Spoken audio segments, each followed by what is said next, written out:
They used to obey him. Now they only wait for their turn to move. It started small, barely noticeable. A tremor in his fingertips when he reached for a glass.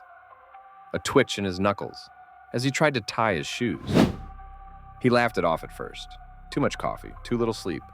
But the tremors grew worse when one night he sat at his desk to write, and his hands refused to stop. The pen dragged across the page, scrawling words he didn't mean, phrases that weren't his.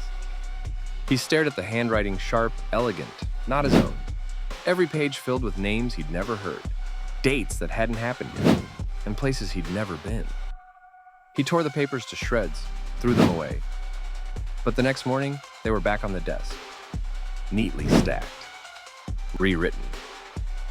He tried to resist. He gripped the pen so tightly his knuckles bled, forcing his fingers still. But even when he dropped it, his hands continued to move, tracing invisible words against the air, whispering across the desk like muscle memory from another life. The words were always the same: pleading, desperate. Let me through. His girlfriend found him one night, hunched over his desk, scribbling furiously. Tears streaked his face, his voice raw. "It's not me," he whispered, eyes wild. "It's not me." She grabbed his wrist. The pen clattered to the floor. For a moment, everything was still. Then his hands twitched again slowly, deliberately, fingers curling as though gripping something unseen. He begged her to run. She didn't. She stayed, whispering his name, trying to bring him back. That's when the air around his hands shimmered, letters forming in light, glowing faintly between his trembling fingers. They floated for a heartbeat, spelling the same message as before.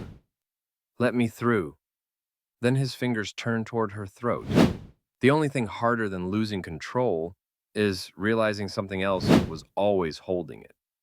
If your own hands betrayed you, how long before you stopped calling them yours? Every page burns deeper. Follow its story time.